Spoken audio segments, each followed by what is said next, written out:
Bonjour à toutes et à tous et bienvenue donc sur ce live du dimanche matin.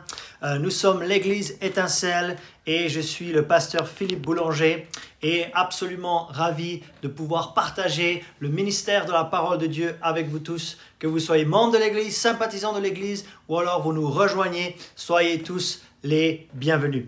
Et chose promise, chose due, nous commençons aujourd'hui, en ce dimanche 3 mai 2020, une nouvelle série qui s'appelle « Allumons le prophétique ».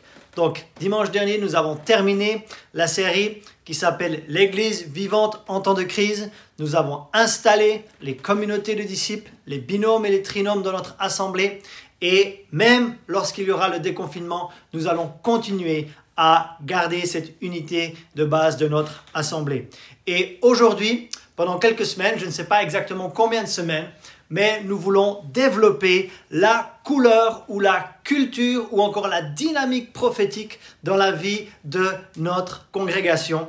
Et pour cela, je vois trois bonnes raisons qu'il me semble vraiment pertinent de développer aujourd'hui avec vous concernant la couleur prophétique. Première raison, pourquoi faire une série qui s'appelle « Allumons le prophétique ». Et je n'ai pas mis « J'allume le prophétique », non, c'est tous ensemble que nous allons allumer le prophétique. La première raison, c'est le contexte global que nous sommes en train de vivre aujourd'hui.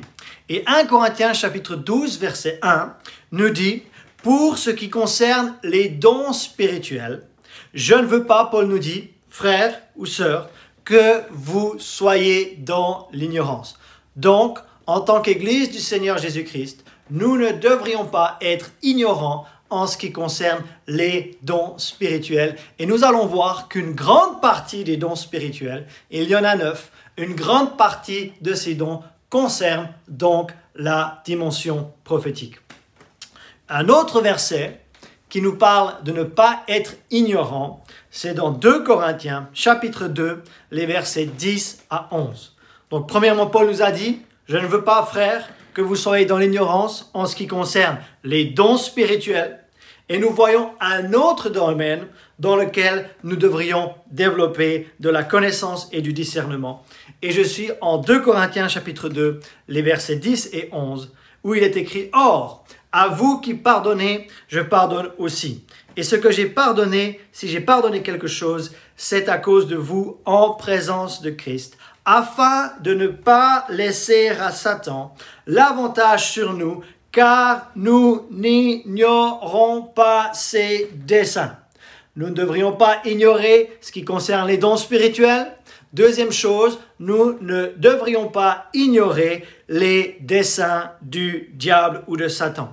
Et ce verset, pour ceux qui ont une bonne mémoire et qui étaient avec nous en fin d'année 2019, nous l'avons développé et expliqué dans la série qui s'appelle « Combat le bon combat ». Et nous avions vu que le diable utilise une méthode principale et cette méthode principale a pour destination notre pensée. Et c'est ce que le mot dessein ici veut dire, noemata, une pensée trompée, une pensée séduite. Le diable cherche à manipuler notre pensée. Il est le manipulateur de notre pensée. Son aire de jeu, c'est notre pensée et nous ne devrions pas être ignorants à ce sujet. Et il cherche par la tromperie dans notre pensée, par la séduction dans notre pensée, il souhaite à nouveau à nous tenir captifs alors que la rédemption en Jésus-Christ nous a libérés. Et il y a encore un troisième passage dans le Nouveau Testament qui nous parle de ne pas être ignorant. Donc, j'essaie de dresser des grandes lignes pour pouvoir inscrire cette série qui s'appelle « Allumons le prophétique » dans un cadre. Et dans 1 Thessaloniciens, chapitre 14, verset 13, nous voyons à nouveau cette idée de ne pas être ignorant. Et 1 Thessaloniciens, chapitre 4, c'est un passage qui nous parle du retour du Seigneur, c'est un passage qui nous parle de l'enlèvement de l'Église, et il est écrit ici au verset 13 de 1 Thessaloniciens, chapitre 4, « Nous ne voulons pas, frères, que vous soyez dans l'ignorance au sujet de ceux qui dorment, afin que vous ne vous affligiez pas comme les autres qui n'ont point d'espérance. Et ce texte, donc, c'est dans le texte classique qui parle du retour du Seigneur et de l'enlèvement de l'Église, 1 Thessaloniciens chapitre 4. Et nous savons désormais que nous approchons de plus en plus de ces grands événements eschatologiques, c'est-à-dire qui touchent la fin de l'ère de la grâce. N'est-ce pas étrange? N'est-ce pas étrange de voir ces trois choses? Ne pas être ignorant concernant les dons spirituels, ne pas être ignorant concernant les desseins du diable et ne pas être ignorant en ce qui concerne le retour du Seigneur. 3 fois Paul nous dit que nous ne devrions pas être dans l'ignorance concernant ces trois choses. Et pourtant, là où l'Église est la plus ignorante, c'est en ce qui concerne les dons spirituels, c'est en ce qui concerne les desseins du diable et c'est en ce qui concerne le retour du Seigneur. Donc, veillons vraiment alors que nous approchons maintenant, nous sommes dans les derniers des derniers jours. Les derniers jours ont commencé le jour de la Pentecôte et maintenant nous sommes donc dans les derniers des derniers jours et nous ne pouvons plus être ignorants en ce qui concerne ces trois domaines. Et ce qui m'amène à cette conclusion qu'avant le retour du Seigneur, que nous ne devrions pas ignorer, nous allons, en tant qu'Église du Seigneur Jésus-Christ, à l'échelon mondial et global, nous allons, je pense, ne plus être ignorants en ce qui concerne les dons spirituels. Et nous allons voir, avant le retour du Seigneur, nous allons voir une grande moisson d'âmes et un grand réveil. Et ce grand réveil va être accompagné du surnaturel de Dieu. Et le surnaturel de Dieu, ce sont donc les 9 dons du Saint-Esprit que le Saint-Esprit a donnés à l'Église pour l'utilité commune à chacun d'entre nous. Et alors qu'avant le retour du Seigneur, nous allons voir un accroissement du surnaturel de Dieu, nous allons voir en parallèle un accroissement du surnaturel du diable, qui va y avoir des signes, des prodiges et des miracles, non seulement des signes et des prodiges et des miracles qui viennent de Dieu, mais nous allons aussi voir des signes, des prodiges et des miracles mensongers, la parole de Dieu nous dit. Donc, regardons un petit peu le contexte là où nous sommes aujourd'hui. Le retour du Seigneur approche, on ne devrait pas l'ignorer. Les dons spirituels, nous ne devrions pas les ignorer. Et je crois qu'il y aura une augmentation dans le nom de Jésus du surnaturel de Dieu là dans ces derniers jours pour pouvoir moissonner cette grande moisson d'âmes. Et en contrepartie, le diable va essayer de tromper, de séduire, aussi par des signes, des prodiges et des miracles mensongers. Donc, raison pour laquelle Paul nous dit, concernant ces trois choses, les dons spirituels, les desseins du diable et enfin le retour du Seigneur, nous ne devrions pas être dans l'ignorance parce que je crois que ces trois choses vont arriver ensemble ici dans les temps que nous vivons. Et dans ces temps que nous vivons justement, les dons de l'Esprit ne peuvent plus être une option dans l'Église locale. Ces dons doivent se manifester dans l'église locale. Ces dons se manifestaient dans l'église locale de Corinthe. Donc, il n'y a aucune raison que ces dons ne se manifestent plus aujourd'hui dans l'église étincelle. Et ces dons ne peuvent plus être une option. Ces dons doivent être une absolue nécessité. Une nécessité absolue. Paul nous dit aspirer aux dons spirituels. Donc, le vouloir aspirer, ça veut dire avoir un zèle, le vouloir ardemment. Et en tant que pasteur de l'église étincelle, je le désire ardemment. Ma question est, est-ce que vous le désirez aussi ardemment? Parce que nous aurons besoin du surnaturel et des dons de l'esprit d'une façon vraiment puissante dans l'époque que nous vivons. Et plus que jamais, l'Église du Seigneur Jésus-Christ au sens large, elle se doit aujourd'hui d'être forte dans la parole, mais elle se doit aussi d'être forte dans l'esprit. Ce n'est pas l'un ou l'autre, c'est l'un et l'autre. Et il y a un homme de Dieu du nom de Smith Wigglesworth qui a prophétisé que lorsque la parole et l'esprit seraient ensemble, ça serait vraiment le début d'un grand mouvement de Dieu. Et je crois que nous sommes à l'aube de ce grand mouvement divin. Le deuxième contexte, après vous avoir parlé un petit peu du contexte large, du contexte global, pourquoi s'intéresser au prophétique, pourquoi s'intéresser aux dons de l'esprit et le contexte local. Deuxième raison.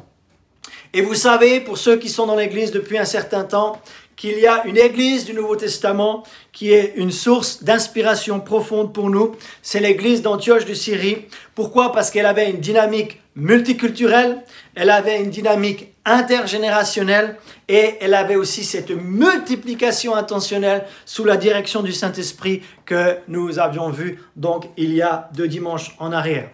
Donc la multiculturalité, l'intergénérationnel et la multiplication intentionnelle. Ça, ce sont vraiment 3 grands mots-clés dans notre Église, vraiment l'ADN de notre Église. Les nations, les générations et la multiplication forment l'ADN de l'Église Étincelle. Et vous pouvez trouver ceci sur notre site internet égliseétincelle.com.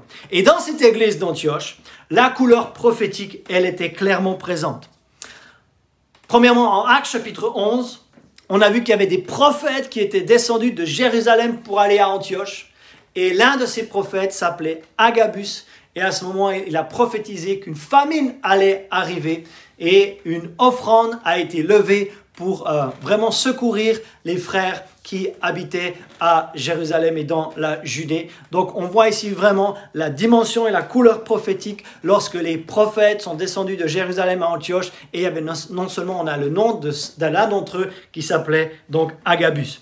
En Actes chapitre 13 aussi, que nous avons souvent cité, il y avait dans l'église d'Antioche des docteurs et des prophètes. Et c'est lorsque ces 5 hommes-là, ils étaient en train de servir le Seigneur, ils étaient en train de faire une communauté de disciples, que le Saint-Esprit a parlé.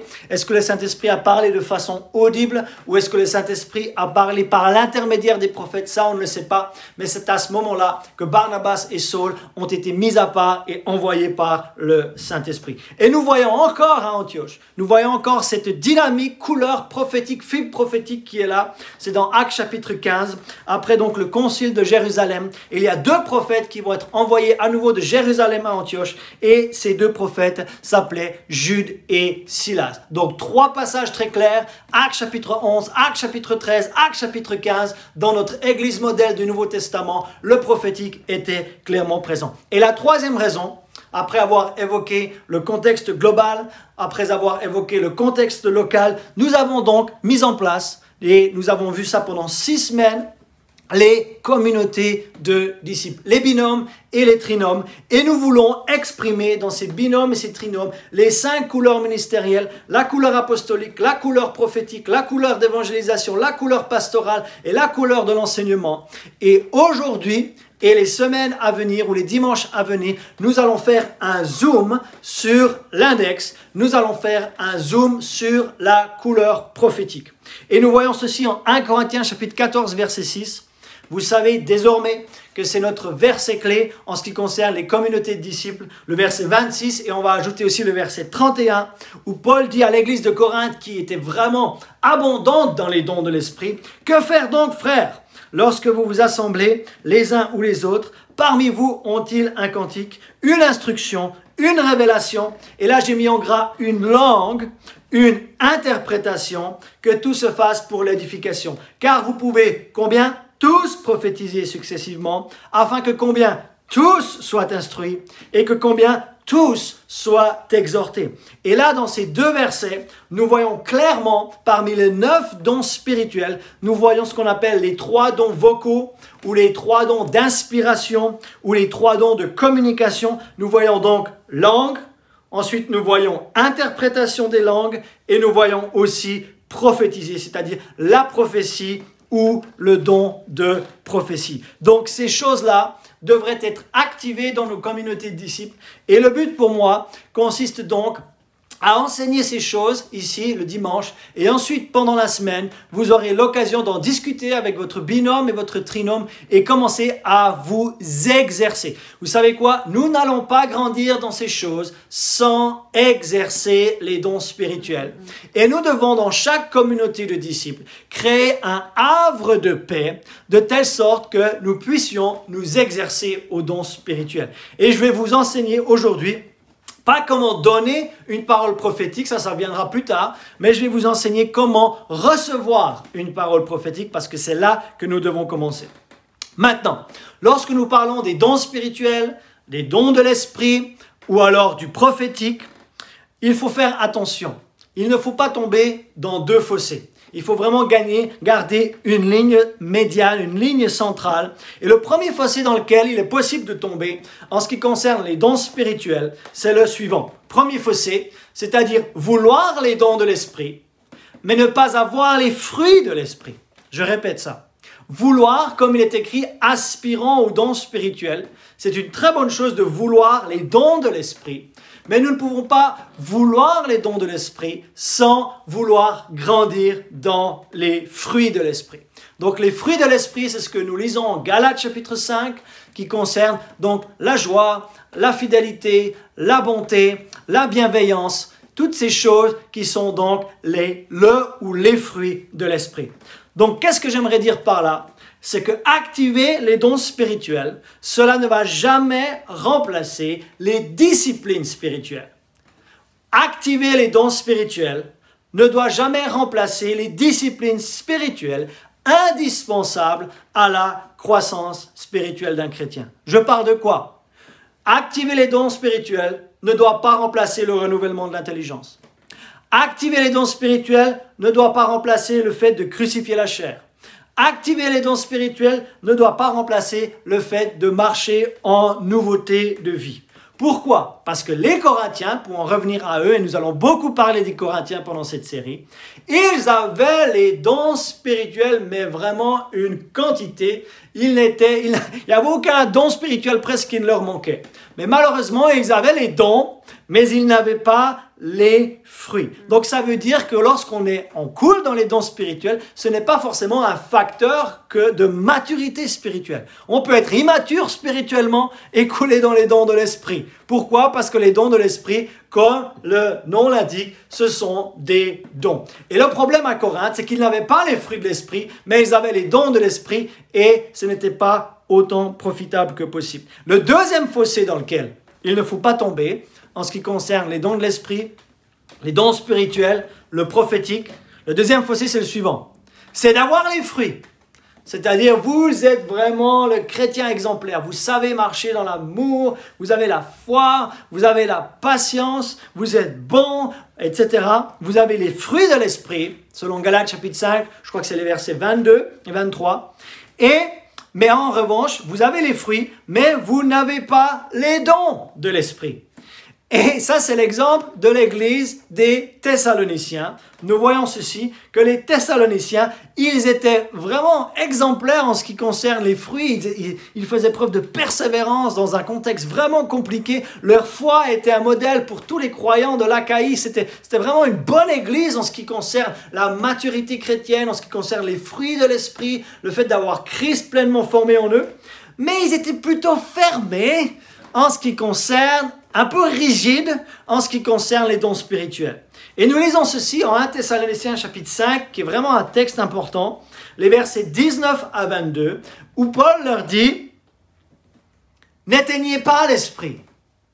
Verset 20, « Ne méprisez pas les prophéties, mais examinez toutes choses.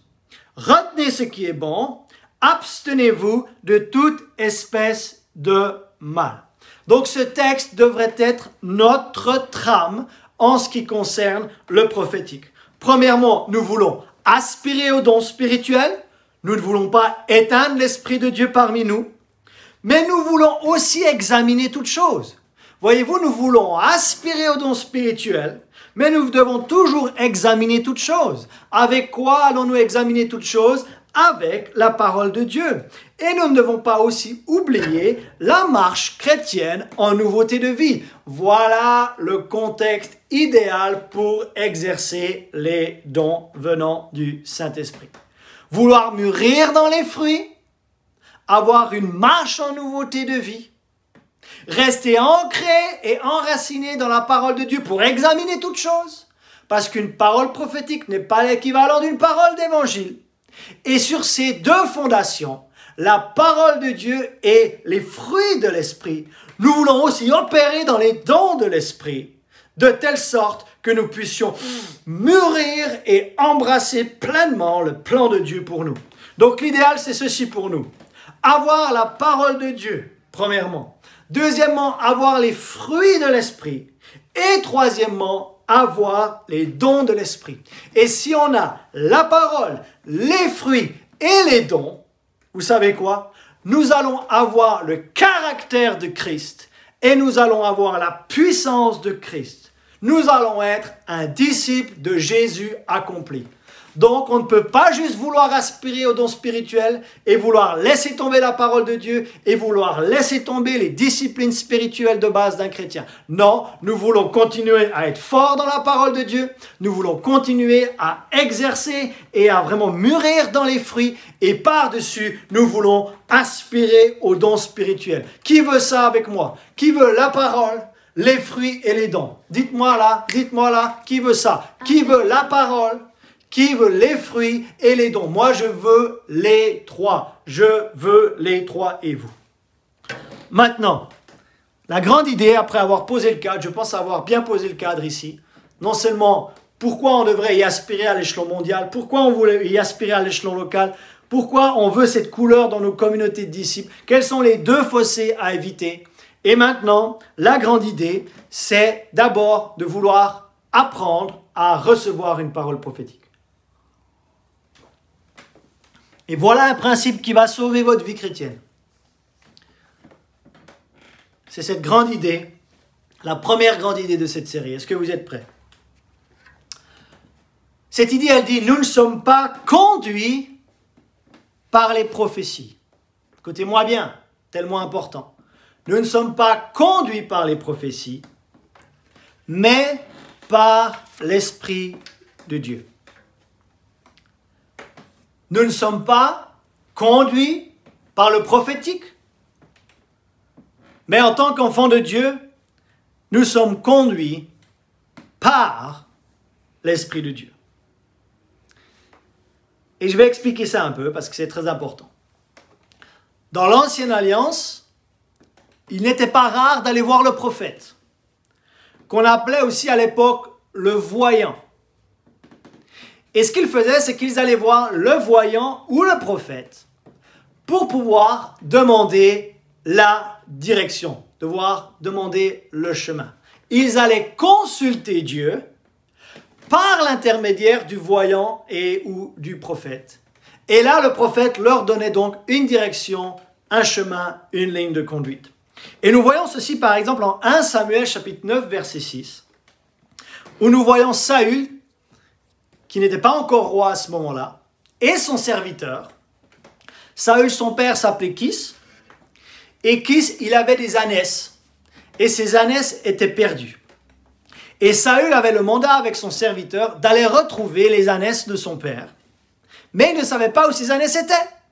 Et à ce moment-là, ils se sont dit, on va aller voir le prophète, et le prophète va nous dire où sont les ânesses. Donc ils sont allés voir le voyant, pour que le voyant leur donne le chemin. 1 Samuel chapitre 9 verset 6 nous dit, le serviteur lui dit, c'est-à-dire à Saül, le serviteur de Saül dit à Saül, voici il y a dans cette ville un homme de Dieu, et c'est un homme considéré, on parle ici de Samuel. Tout ce qu'il dit ne manque pas d'arriver. Allons-y donc, peut-être nous fera-t-il connaître le chemin que nous devons prendre. Donc on voit que dans l'Ancien Testament, c'était fréquent d'aller voir le prophète, qu'on appelait aussi le voyant, pour que le voyant ou le prophète donne la direction, donne le chemin. Mais on ne fait pas ça dans la Nouvelle Alliance. Dans la Nouvelle Alliance, un prophète n'a jamais été ordonné de Dieu pour diriger nos vies. Celui qui dirige nos vies, c'est tellement important. Amen. Celui qui dirige nos vies dans le Nouveau Testament, dans la Nouvelle Alliance, c'est l'Esprit de Dieu, pas le prophète. Et nous voyons ceci en Romains chapitre 8, donc nous sommes maintenant dans le Nouveau Testament et dans la Nouvelle Alliance. Et en Romains chapitre 8, versets 14, 15 et 16, nous voyons ce qui nous conduit aujourd'hui. Nous ne sommes plus obligés d'aller vers le prophète pour lui demander la direction de notre vie. Non. On va voir quel est le rôle du prophétique dans la Nouvelle Alliance. Mais ce n'est jamais un rôle de direction. Celui qui dirige les enfants de Dieu dans la Nouvelle Alliance, c'est l'Esprit de Dieu. Romains chapitre 8, versets 14, 15 et 16 nous dit « Car tous ceux qui sont conduits par l'Esprit de Dieu sont fils de Dieu. » Donc, qui est conduit par l'Esprit de Dieu? Ce sont les fils et les filles de Dieu. Verset 15 « Et vous n'avez point reçu un esprit de servitude pour être encore dans la crainte, mais vous avez reçu un esprit d'adoption par lequel nous crions « Abba, Père ». Écoutez bien le verset 16. L'esprit, E majuscule, est-ce que vous voyez bien là sur le slide? On parle de l'Esprit de Dieu. Lui-même rend témoignage à notre esprit, petit e, à l'esprit humain, que nous sommes enfants de Dieu. La raison pour laquelle, dans l'Ancien Testament, ils allaient voir le prophète pour demander la direction, c'est parce qu'ils n'avaient pas l'Esprit de Dieu à l'intérieur. Alors que dans la Nouvelle Alliance, nous sommes nés de nouveau. Notre esprit est régénéré lorsque nous sommes devenus en Christ. Et à ce moment-là, l'Esprit de Dieu maintenant, il veut rendre témoignage à notre esprit, non seulement que nous sommes devenus enfants de Dieu, mais c'est par ce témoignage intérieur ici que nous sommes désormais conduits et pas par les prophéties. Mais à vrai dire, dans l'Ancien Testament, on découvre un récit tragique, et je pèse mes mots, un récit tragique qui a mené à la mort d'un homme de Dieu. Pourquoi? Parce qu'il a écouté un vieux prophète au lieu de suivre ce que Dieu lui avait dit. Qu'est-ce que vous faites, vous?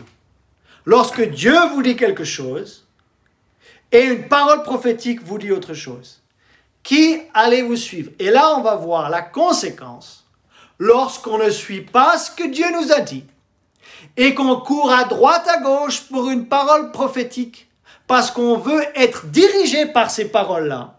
Et j'aimerais vous montrer qu'une telle attitude est dangereuse pour un enfant de Dieu selon la Nouvelle Alliance. Le plus important pour nous, c'est d'apprendre à être conduit par l'Esprit de Dieu et non par les prophéties. Et on va voir pourquoi on veut quand même cultiver le prophétique et allumer le prophétique dans notre Église. Mais la raison pour laquelle beaucoup d'églises, comme les Thessaloniciens, beaucoup d'églises se sont éloignées de toutes ces choses. Parce que ces églises, on leur a jamais enseigné comment opérer dans ces choses. Et comment, ce que je suis en train de vous enseigner aujourd'hui, comment recevoir une parole prophétique, comment l'examiner, etc., etc. Ce sont des choses extrêmement importantes que nous devons apprendre à faire. Et alors, on nous parle d'un homme de Dieu. Je vais aller dans 1 Roi chapitre 13. On n'a pas son nom. On l'appelle homme de Dieu. Et cet homme de Dieu, il avait reçu une parole de l'Éternel. Et cette parole de l'Éternel, elle est en 1 Roi chapitre 13, verset 9. Dieu va lui parler. Il va lui dire ceci. « Car cet ordre m'a été donné par la parole de l'Éternel.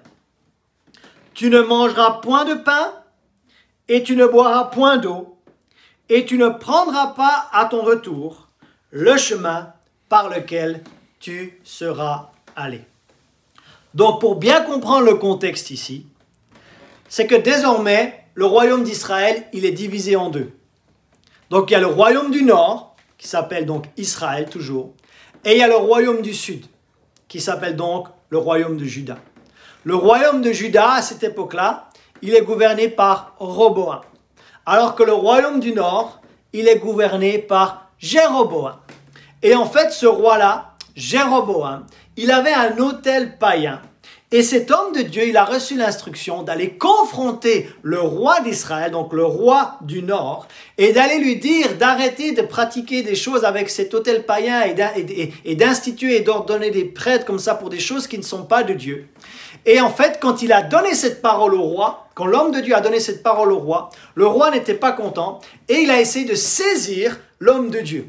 Et au moment où le roi essaye de saisir l'homme de Dieu pour vraiment le prendre et le piéger, la main du roi, elle est devenue toute sèche. Et c'est à ce moment-là que l'autel païen, il a commencé à être cassé en deux et les cendres se sont totalement répandues selon la parole que l'homme de Dieu avait donnée au roi. Et quand le roi se retrouve avec la main sèche et qu'il voit l'autel païen là qu'il avait fondé en train d'être détruit et les cendres répandues, à ce moment-là, il demande à l'homme de Dieu, il dit hey, « s'il te plaît, prie pour moi pour que ma main ne soit plus une main sèche mais que je retrouve ma main. » Et dès le moment où cela se passe, le roi retrouve l'état de sa main comme elle était auparavant, que la main ne devienne sèche. Et ensuite, qu'est-ce qu'il fait le roi? Eh bien, il va proposer l'hospitalité à l'homme de Dieu et il va venir lui demander de venir manger. Et pourtant, la parole de Dieu avait dit, car cet ordre m'a été donné. 1 Roi chapitre 13 verset 9. Par la parole de l'Éternel, tu ne mangeras point, il avait dit à l'homme de Dieu, tu ne mangeras point de pain et tu ne boiras point d'eau et tu ne prendras pas à ton retour le chemin par lequel tu seras allé. Et cet épisode, il a eu lieu à Bethel. Donc, l'homme de Dieu, il écoute la parole qu'il a reçue de Dieu, il refuse l'hospitalité du roi, et maintenant, il va repartir par un autre chemin. Donc, pour l'instant, l'homme de Dieu fait tout juste selon la direction qu'il a reçue de Dieu. Mais là où ça va s'aggraver, c'est en 1 Roi chapitre 13, verset 18, où l'homme de Dieu va rencontrer un vieux prophète. Et ce vieux prophète, il va aussi lui proposer l'hospitalité. Et il va dire que lui a reçu quelque chose de Dieu aussi. Et l'homme de Dieu va être confronté à ce qu'il a reçu de Dieu directement, et il va être confronté à ce que le vieux prophète a reçu de Dieu. Et maintenant, il va devoir faire un choix entre ce qu'il a reçu du Seigneur et de l'Éternel et ce qu'il est en train de recevoir par l'intermédiaire du prophète. Et nous allons voir ce qu'il va choisir et nous allons voir les conséquences dans sa vie. 1 Roi chapitre 13 verset 18. Donc il y a ce vieux prophète qui va vers l'homme de Dieu. Donc l'homme de Dieu, on n'a pas son nom, celui qui a confronté Jéroboam et son autel païen en 1 Roi chapitre 13.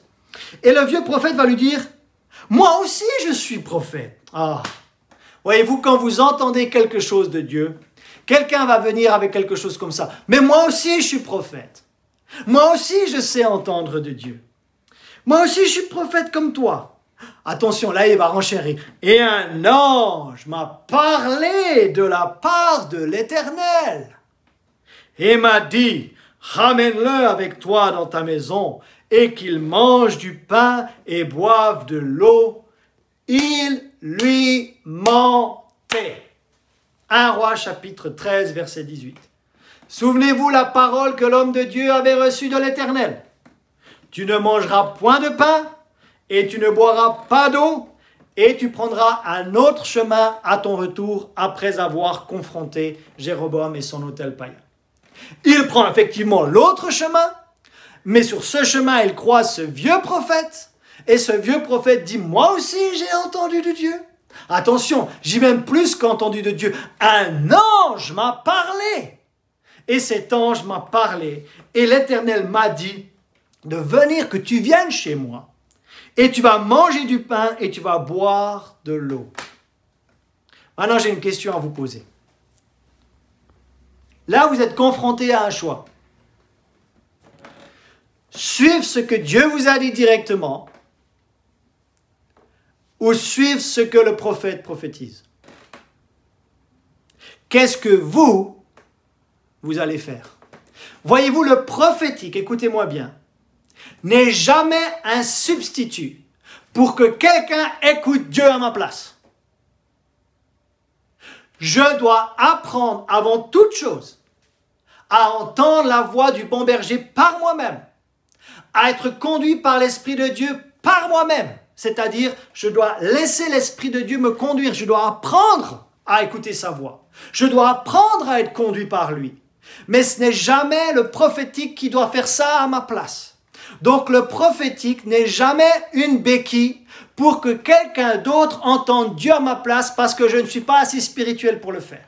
Moi, je suis en train de vous dire que vous êtes une brebis du Seigneur et qu'en tant que brebis du Seigneur, vous êtes capable d'entendre sa voix et qu'en tant que fils ou fille de Dieu, vous êtes maintenant capable d'être conduit par le Saint-Esprit et apprendre à suivre le témoignage intérieur. Donc, qu'est-ce que vous faites à la place, vous, de l'homme de Dieu?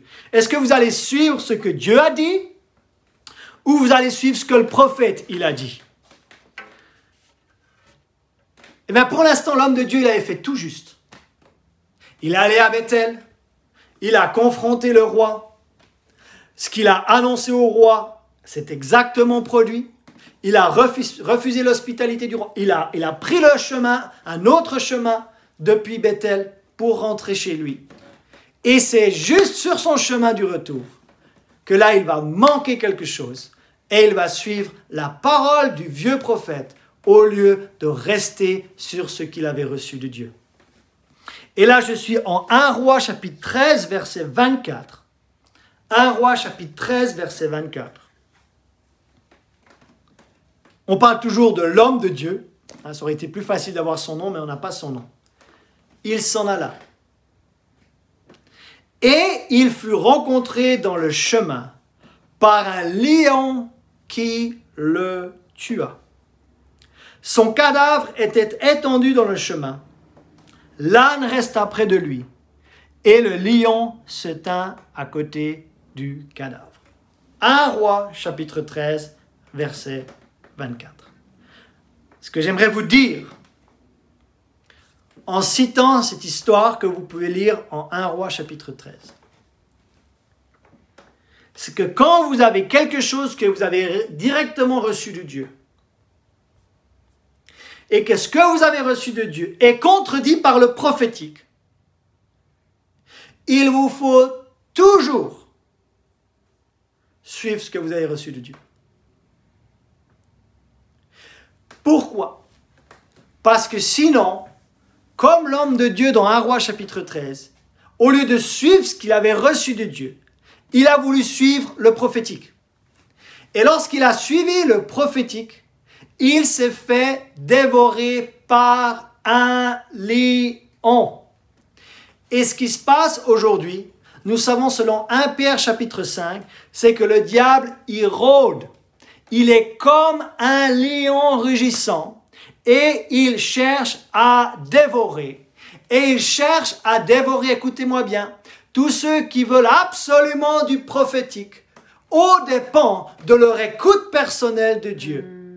Et non seulement certains ont carrément manqué leur appel de cette façon-là, d'autres ont manqué leur mariage de cette façon-là, d'autres, leur vie spirituelle est en train de courir à la catastrophe à cause de cela. Pourquoi? Parce que ce n'est pas le rôle du prophétique dans la Nouvelle Alliance.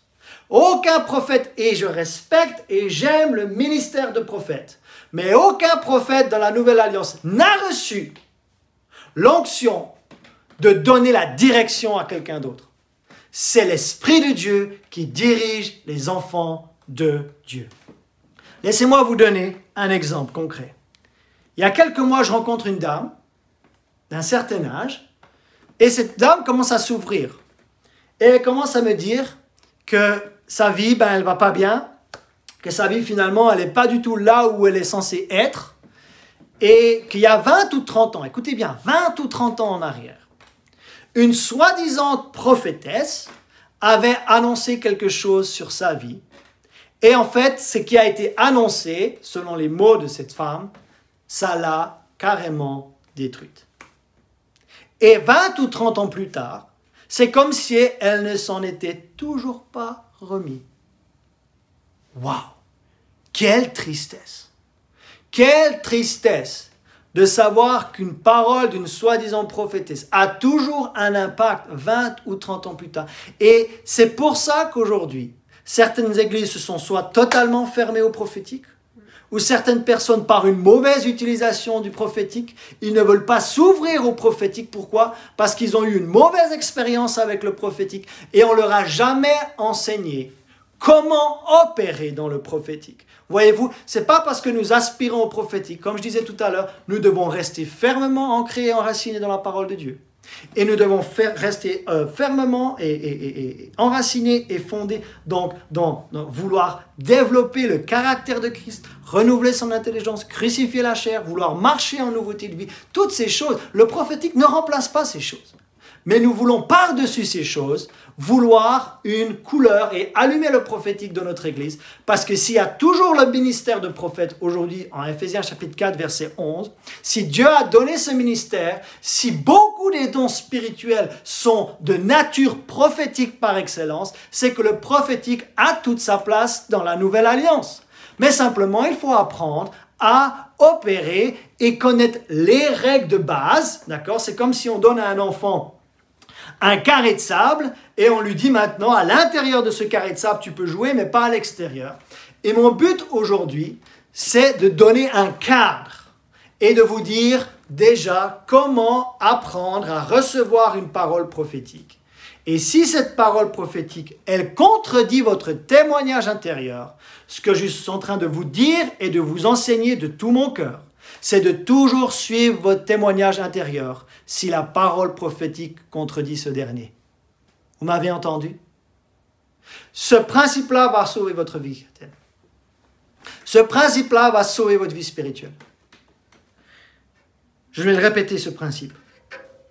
Toujours suivre le témoignage intérieur si la prophétie que vous venez de recevoir contredit ce dernier. S'il vous plaît. C'est tellement, tellement, tellement important. Si on ne commence pas avec cette base-là, comment allons-nous pouvoir progresser dans le prophétique? Donc, je pense avoir établi, ou suffisamment bien établi, l'idée que le prophétique ne sert pas à conduire. Mais alors, il sert à quoi? Et je vais terminer avec ça. Il sert à quoi alors? Pourquoi Dieu nous parle en 1 Corinthiens chapitre 14 par l'intermédiaire de Paul? Pourquoi il consacre tout un chapitre sur les langues, la prophétie? Pourquoi? Si je ne peux pas aller vers le pasteur ou vers l'homme de Dieu, là, comme il faisait à l'époque, si vous venez vers moi et vous me demandez que j'entende Dieu pour vous, je ne vais jamais faire ça. Non, je vais vous dire, écoutez Dieu pour vous, et après on en parle. Je vais toujours vous encourager à développer votre écoute de Dieu personnelle et à développer votre conduite de l'esprit personnel. D'accord? Ne venez pas me demander quelle est la direction que vous êtes censé prendre avec votre vie. Je ne vais jamais vous dire ça. Jamais. Donc, si le prophétique ne sert pas à conduire, il sert à quoi? Le prophétique, aujourd'hui, ne conduit pas, il confirme. Le prophétique, j'espère que vous êtes en train de prendre des notes à la maison. Parce que sans cette base-là, certains vont s'égarer. Mais avec cette base-là, on va pouvoir construire dans les semaines futures. Le prophétique ne conduit pas, il confirme. Qu'est-ce que le prophétique doit confirmer déjà? Premièrement, imaginez, je suis en train de vous apprendre à recevoir une parole prophétique. Vous êtes dans votre binôme, dans votre trinôme, vous êtes dans une réunion chrétienne, vous êtes dans un Five Guys, là, en train de manger un hamburger avec des amis chrétiens. Paf, quelqu'un vous donne une parole. Quel devrait être votre premier réflexe? Est-ce que vous allez être comme cette dame, vous allez prendre cette parole, croire que cette parole, elle vient vraiment de Dieu et finir là, quelques décennies plus tard, totalement dévasté par cette parole? Mais moi, j'ai vu des gens qui sont rentrés dans le mariage en raison de paroles prophétiques. Et ces mariages ont mené à la ruine. Pourquoi? Parce que d'abord, on doit avoir la pleine conviction, comme Abraham dans son fort intérieur. Les gens m'ont dit plusieurs, des ministres de Dieu, très expérimentés.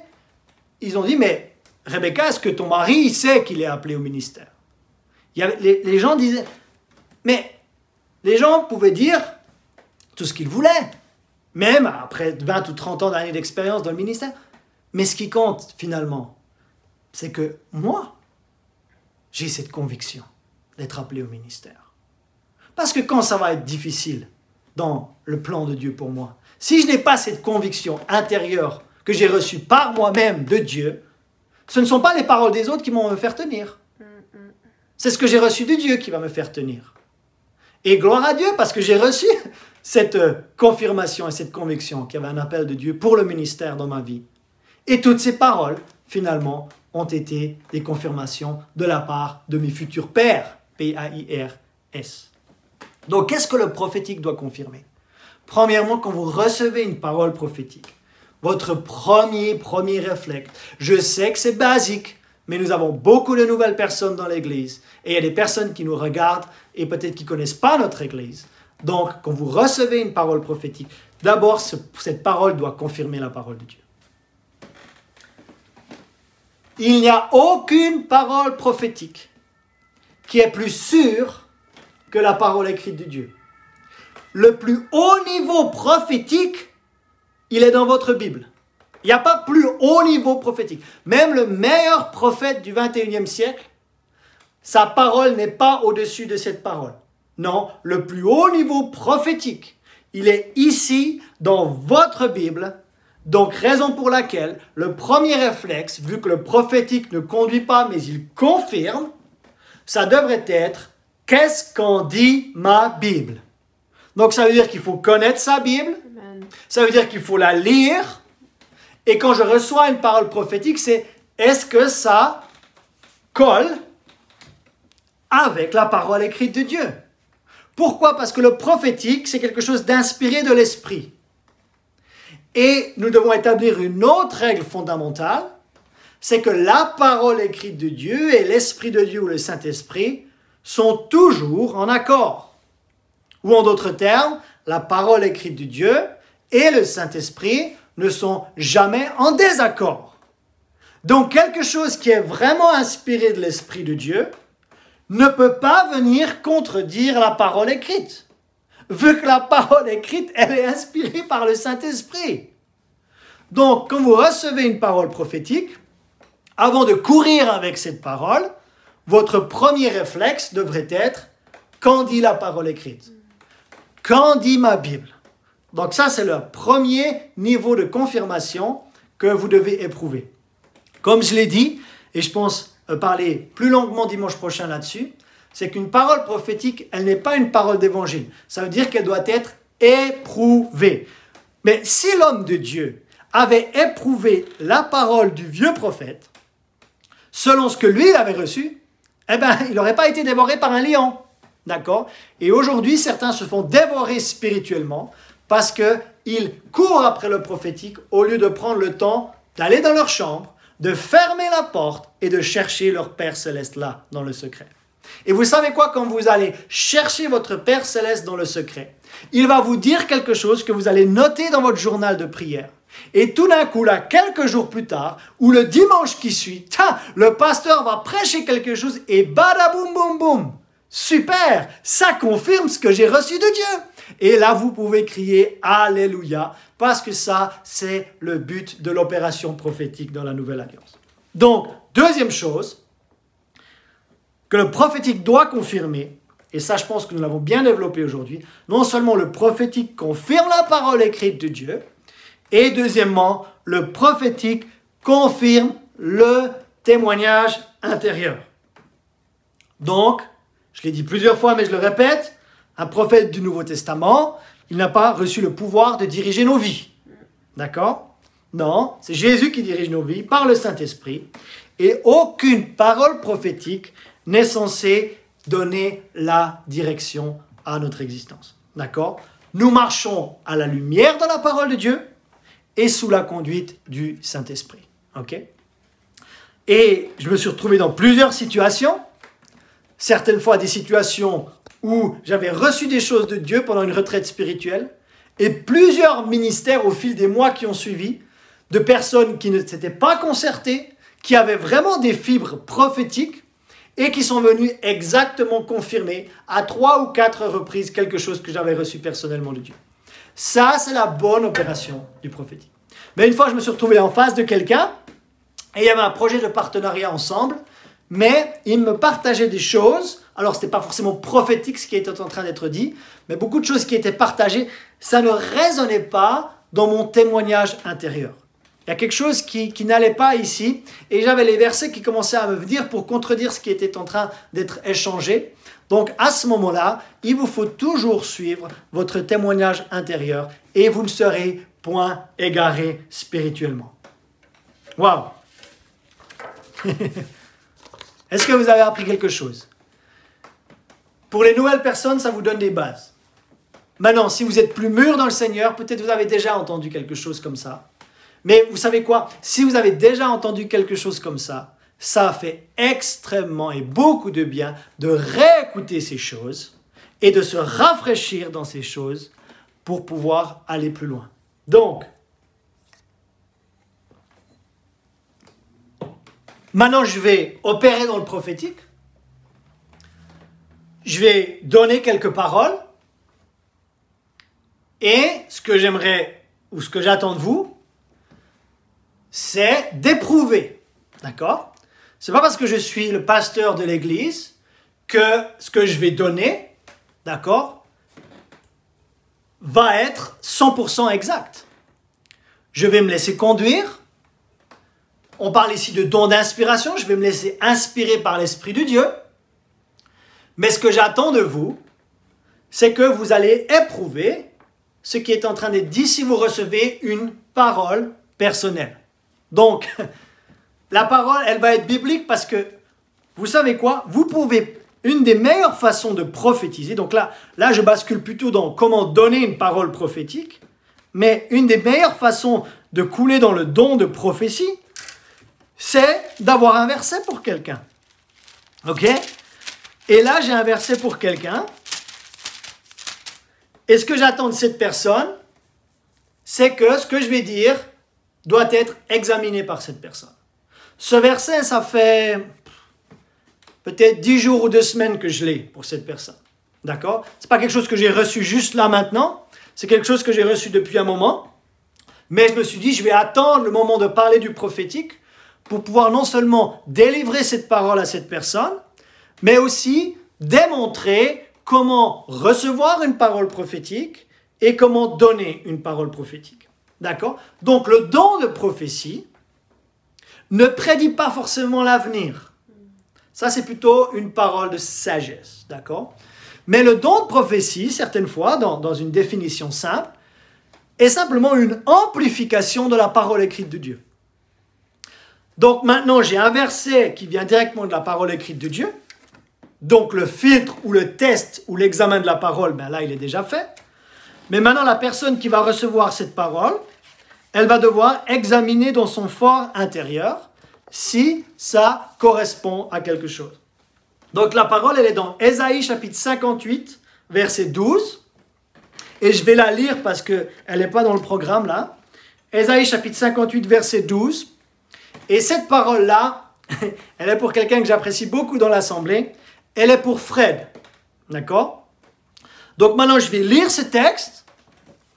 Donc comme si je lisais en début de message. Et après, je vais me lancer. D'accord? Et je vais dire en quoi cette parole, elle est pour lui. D'accord? Donc Fred, si tu nous regardes, et normalement je sais que tu as été fidèle dans nos émissions, j'aimerais que tu écoutes ton fort intérieur à l'écoute de cette parole et tu vas nous dire, hein, à nous tous, là en postant sur, alors on n'appelle pas ça le mur, on appelle ça comment? Dans les commentaires. Voilà, poste dans les commentaires si ça correspond ou pas. Ésaïe 58, verset 12 nous dit « Les tiens rebâtiront sur d'anciennes ruines. Tu relèveras des fondements antiques. On t'appellera réparateur des brèches. Celui qui restaure les chemins, qui rend le pays habitable. » Et là, j'ai simplement lu un texte, et maintenant je vais vraiment prophétiser à partir de ce verset dans la vie de Fred. Ce texte nous parle de rebâtir. Et vous savez quoi, quand quelque chose est détruit, il y a ceux qui pleurent et il y a ceux qui rebâtissent. Toi, Fred, tu fais partie de ceux qui rebâtissent quand quelque chose a été détruit. Ensuite, il est question de relever des fondements antiques. Quand quelqu'un tombe, certaines fois, d'autres personnes vont en profiter pour écraser cette personne. Mais toi, Fred, tu ne fais pas ça. Quand quelqu'un tombe, toi, tu vas pas piétiner sur cette personne, tu vas relever cette personne. Il est question aussi de réparer les brèches. Tellement facile d'entrer dans une église, tellement facile d'entrer dans une société, tellement facile d'entrer dans une entreprise et de voir les brèches, ce qui ne va pas. Mais toi, au lieu de voir les brèches et d'enfoncer, toi tu vois les brèches et tu les répares. Et ensuite, celui qui restaure les chemins, qui rend le pays habitable. Au lieu de casser, toi tu restaures. Et je vois ça, Fred, dans ta vie. Je vois quelqu'un qui rebâtit. Je vois quelqu'un qui relève. Je vois quelqu'un qui répare. Et je vois quelqu'un qui restaure. Les 4 R. Rebâtir, relever, réparer, restaurer. Alors, s'il te plaît, pour l'interaction de ce temps, et Il n'y a pas besoin d'être bizarre. Est-ce que j'ai été bizarre? Est-ce que j'ai dû dire « l'Éternel, son ange, est venu avec 3 éclairs dans le ciel ». Je ne suis même pas obligé de fermer les yeux pour prophétiser. J'ai lu quelque chose et après, je coule dans le don de prophétie. Et maintenant, Fred, dis-nous s'il te plaît. Est-ce que ça te parle d'être quelqu'un qui rebâtit? D'être quelqu'un qui relève? D'être quelqu'un qui répare? Et d'être quelqu'un qui restaure? Ça, c'est les 4 R que je vois par le Saint-Esprit dans la vie de notre frère. Et donc, lui, son rôle, c'est de recevoir cette parole. Moi, mon rôle, c'est de la donner. Et si j'ai suffisamment d'humilité, en étant celui qui donne, je vais dire, déjà, je ne vais pas dire ainsi par l'Éternel, je vais dire, voici ce que je pense avoir reçu pour toi. Et après avoir donné la parole, comme lui va le faire maintenant, on va dire, est-ce que ça te parle, oui ou non? Alors quand on apprend à prophétiser, peut-être ça ne va pas parler à la personne. Ne soyez pas offensés. D'accord? Vous êtes en train d'apprendre à donner une parole prophétique. Ok? Donc, dans les binômes et trinômes, donnez un havre de paix aux personnes qui sont là. Mais le but, c'est de grandir là, ces prochaines semaines, dans la couleur prophétique dans les communautés de disciples. D'accord? Donc, Fred, j'espère que tu as commenté. Ce qui m'emmène, une fois que vous donnez une parole, et après ça déclenche quelque chose et ça vous emmène dans une autre parole prophétique. Et là, ce n'est pas seulement une parole pour Fred, c'est une parole pour Fred et Lily, son épouse. Et je vois clairement là, en vous, dans votre couple, je vois, le mot que j'ai pour vous, c'est synergie. Il y a une synergie qui est en train... Alors, ça, c'est le mot que j'ai. Et après, une fois que vous avez reçu un mot, vous allez, pas en faire trop, mais vous allez un petit peu suivre l'inspiration que vous avez avec ce mot. Le mot que j'ai pour vous en tant que couple, c'est le mot synergie. Et peut-être par le passé, vous n'avez pas vraiment vu comment vos personnalités ou vos dons allaient ensemble. Alors qu'en réalité, ce que vous avez reçu individuellement de Dieu est assez distinct l'un de l'autre. Mais lorsque vous venez ensemble en tant que couple, il y a une synergie. C'est-à-dire qu'il y a une complémentarité dans les dons que vous avez reçus. Et vous êtes en cette saison de confinement, en cette saison de votre vie et de votre mariage, il y a cette synergie que vous êtes en train de découvrir, que vous êtes en train de développer. Et finalement, vous êtes en train de voir que ça va être bénéficiaire dans votre mariage, ça va être bénéficiaire dans votre vie professionnelle et ça va être bénéficiaire dans votre vie d'église. Si un met en fuite 1000, 2 mettent en fuite 10 000 et vous êtes en train de découvrir la puissance qu'il y a dans la synergie et dans l'alchimie qui existe entre vous deux. Gloire à Dieu. Gloire à Dieu. Et là, j'ai une autre parole. Alors celle-là, elle est beaucoup plus générale. D'accord? Ça, c'est une parole qu'on trouve dans Ésaïe chapitre 60. Et je crois que c'est une parole pour notre Église. Mais j'espère que c'était aussi une parole pour l'Église du Seigneur Jésus-Christ dans le monde entier. Écoutez bien Ésaïe 60, je crois que c'est la maman de Pasteur Rebecca, anciennement Pasteur Laura, aujourd'hui missionnaire Laura, qui aime beaucoup ce texte. Si je me trompe, il faut me dire. Mais je crois qu'elle aime beaucoup ce texte.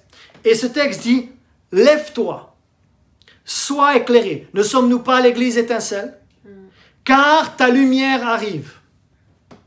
Et la gloire de l'Éternel se lève sur toi. » Écoutez le verset 2. « Voici les ténèbres couvrent la terre et l'obscurité les peuples. » Est-ce que vous n'avez pas l'impression qu'en ce moment les ténèbres couvrent la terre et que l'obscurité est en train de couvrir les... Mais sur toi, Église étincelle.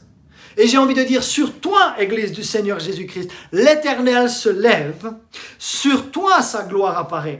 Des nations marchent à la lumière et des rois à la clarté de tes rayons. Mes amis, pendant cette période sombre, pendant cette période de coronavirus, pendant cette période de Covid-19, je vois la gloire de Dieu qui est en train d'apparaître. Je vois des nations entières qui vont se tourner à Jésus. Je vois des rois, c'est-à-dire des ministres, c'est-à-dire des présidents qui sont en train de se tourner à la clarté des rayons de la gloire de Dieu.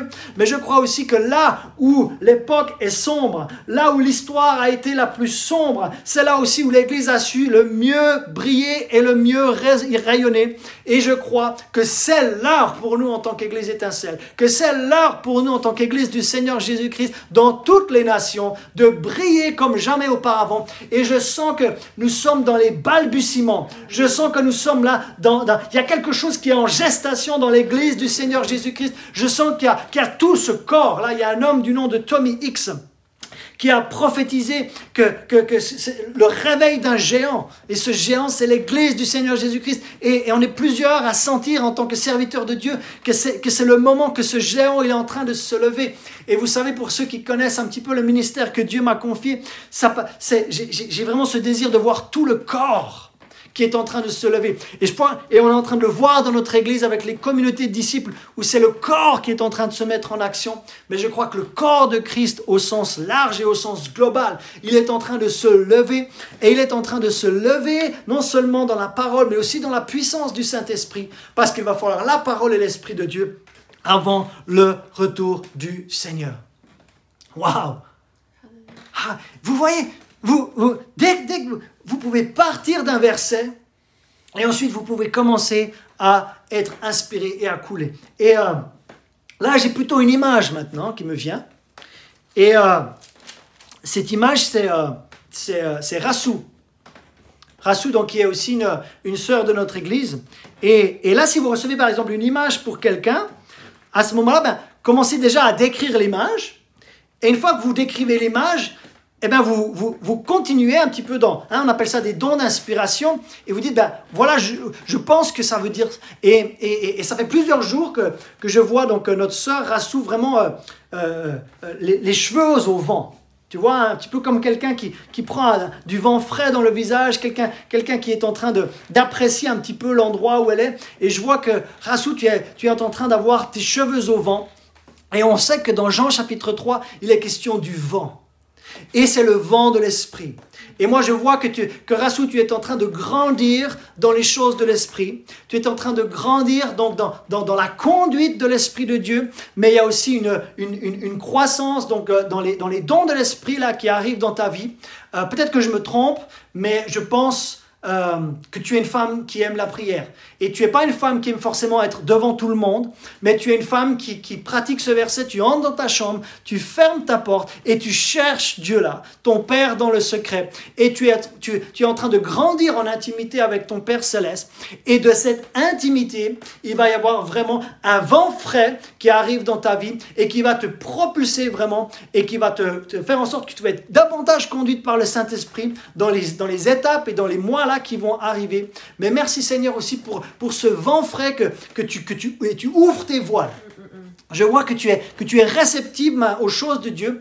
Certaines fois, plus ou moins dans notre vie chrétienne, certaines fois on a été peut-être plus fermé à ces choses ou plus ouvert à ces choses. On a été très ouvert mais sans la parole, ou peut-être on a été plus fermé par le passé et plus ouvert aujourd'hui. Mais moi je te vois vraiment être ouverte maintenant à la vie de l'esprit, et vraiment c'est une dimension qui va grandir dans ta vie personnelle. À nouveau, là je ne suis pas parti d'un verset, je suis parti d'une image, d'accord? Et là, je donne cette parole par la foi, d'accord? Je peux me tromper. Ce n'est pas parce que je suis donc pasteur que je ne me trompe pas, je peux me tromper.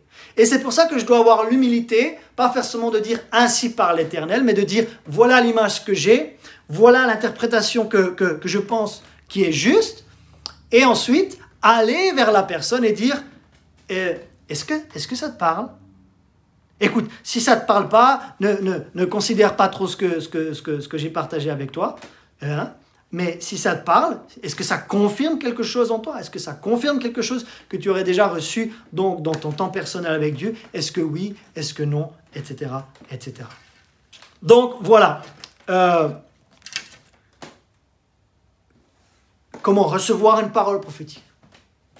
Ça, c'est vraiment là le plus important. C'est là où nous voulons vraiment commencer. Et vous savez, j'aime toujours terminer avec la couleur évangélisation. Couleur prophétique, c'est magnifique. J'aime le prophétique. Mais nous voulons aussi donc grandir personnellement et en tant que corps de Christ dans l'évangélisation. Et vous savez quoi? Le message de l'Église, malgré ce Covid-19 et ce coronavirus, c'est simple. Le message de l'Église, c'est Christ et Christ crucifié. Et ça doit rester vraiment l'essence de ce que nous annonçons et de ce que nous prêchons. Et Christ qui est mort pour nous sur la croix. Rendez-vous compte que nous étions pécheurs avant de connaître Christ. Et notre destination, c'était une éternité sans Dieu. Et notre destination, c'était le jugement de Dieu sur notre vie. Mais puisque Dieu a tant aimé le monde, qu'il a donné son Fils unique, afin que quiconque croit en lui ne périsse point, mais qu'il ait la vie éternelle. Parce que Jésus, il n'est pas venu pour nous juger, mais il est venu pour être jugé à notre place. Ça, c'est Christ crucifié. Lui qui a reçu le jugement de Dieu à la croix à notre place. Lui qui a reçu des coups de fouet. Lui qui a... Les clous sont rentrés dans sa peau. Lui sur qui une couronne d'épines. Lui qui n'avait point de péché a reçu le jugement que nous méritions. Nous étions censés aller à la croix, mais c'est lui qui a dit non, ils n'iront pas à la croix, j'irai à la croix à leur place et je vais être jugé à leur place, de telle sorte que puisque je vais être jugé à leur place, tu vas pouvoir, toi mon Père Céleste, les justifier en gardant ta justice. En restant le Dieu saint et le Dieu juste et le Dieu 3 fois saint que tu es, tu vas pouvoir les justifier parce que moi je vais accomplir la loi divine qu'ils ne peuvent pas accomplir par leur propre force. Je vais aller au bois à leur place. Je vais être crucifié, je vais mourir, je vais être jugé à leur place. Pour que nos péchés à nous ne nous soient point imputés. Pour que nous puissions être en paix avec Dieu. Quel message extraordinaire pour que nous puissions être réconciliés avec Dieu et recevoir le pardon de nos péchés et la vie éternelle. Et non seulement Jésus, il est le Christ, c'est-à-dire loin de Dieu. Il est loin de Dieu, c'est-à-dire pas loin de Dieu, mais il est celui qui a été oint, du verbe oindre de Dieu. Il est mort pour nous au bois. Il a été enseveli. Et ensuite, il est ressuscité d'entre les morts le 3e jour. Et la bonne nouvelle de l'Évangile, c'est que quiconque invoquera le nom du Seigneur sera sauvé. Il sera sauvé du jugement de Dieu. Il aura la paix avec Dieu. Il aura la rémission ou le pardon de ses péchés. Et il reçoit au moment où il se détourne de ses péchés et accepte par la foi Christ dans sa vie, il reçoit la vie éternelle. Est-ce que vous êtes prêts là où vous êtes? Est-ce que vous êtes prêts pour faire une prière? Mais il va falloir la faire. Ce n'est pas une petite prière. Peut-être que la prière ne va pas être longue, mais c'est une prière que vous allez faire avec tout votre cœur. Et vous allez confesser de votre bouche la conviction du Saint-Esprit qui vous dit aujourd'hui que vous avez besoin d'un Seigneur et d'un Sauveur. La confession de votre bouche, de confesser Jésus-Christ comme votre Sauveur et ce Seigneur, le reconnaître comme le Sauveur de votre vie. Et enfin, la conversion, c'est-à-dire de se détourner de notre ancienne vie et d'embrasser la nouvelle vie que Dieu nous donne à la suite de Jésus et le marcher en nouveauté de vie. Prions ensemble.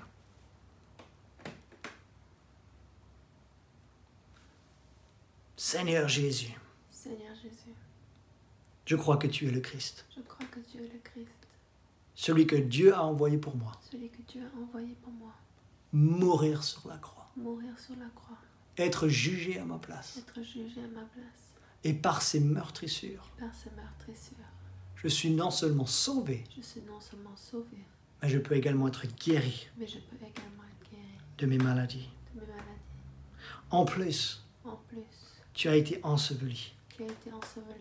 Et je veux aujourd'hui. Et je veux aujourd'hui. Ensevelir mon ancienne vie. Ensevelir mon ancienne vie. En plus. En plus. Tu es ressuscité le 3e jour. Tu es ressuscité le 3e jour. Et tu as reçu une vie nouvelle. Tu as reçu une vie nouvelle. Et moi aussi. Et moi aussi. Je veux marcher en nouveauté de vie. Je veux marcher en nouveauté de vie. Je te confesse. Je te confesse. Comme mon Sauveur. Comme mon Sauveur. Comme mon Seigneur. Comme mon Seigneur. Et aujourd'hui, Et aujourd'hui, je décide je décide de me détourner de me détourner d'une vie de péché d'une vie de péché et d'une vie loin de Dieu. et d'une vie loin de Dieu. Et je m'approche de toi Et je m'approche de toi par la foi par la foi en Jésus-Christ. en Jésus-Christ. Et je reçois Et je reçois le pardon de mes le péchés pardon de mes péchés et la vie éternelle. et la vie éternelle. Et je suis aujourd'hui Et je suis aujourd'hui une nouvelle création une nouvelle création en Christ en Jésus. Christ Jésus. En ton saint nom, En ton saint nom, je t'ai prié. je t'ai prié. Amen. Amen. Vous savez quoi? Nous aimons rester en contact avec les personnes qui donnent leur vie à Christ pendant les lives du dimanche matin. Et ce qu'on vous demande, c'est d'aller chercher l'émoticône avec la croix. Donc c'est une croix violette. Et vous mettez donc dans le commentaire, vous affichez cette croix pour nous donner un signal. Oui, j'étais avec vous pendant ce moment-là. Et j'ai reconnu Jésus-Christ comme mon Sauveur et mon Seigneur pour la première fois. Je me suis repenti de mes péchés et je l'ai accepté par la foi. J'ai vécu la repentance et la foi en Jésus-Christ. S'il vous plaît, prenez contact avec moi. Si c'est vous, mettez donc la croix violette là sur les commentaires de notre Église. Et ensuite, nous allons rentrer en contact avec vous. Quelqu'un va venir peut-être vous appeler ou vous contacter par Messenger. Et qu'est-ce qu'on fait à partir de ce moment-là? Commencez à lire la Bible. Commencez à parler à Dieu. Connectez-vous à un groupe de croyants qu'on appelle une église. D'accord? Dès que l'opportunité se présente à vous, vous pouvez aussi vous faire baptiser d'eau, qui est vraiment le signe extérieur de ce que vous avez vécu aujourd'hui, c'est-à-dire l'ensevelissement de votre vieil homme, et vraiment ressusciter et de marcher en nouveauté de vie. Et ensuite, partagez avec quelqu'un ce que vous avez fait aujourd'hui pour leur dire votre nouvelle foi en Jésus-Christ. Donc, restez connectés. Nous allons lancer un petit jingle et ensuite nous reviendrons vers vous pour conclure cette matinée. On vous bénit dans le précieux nom de Jésus.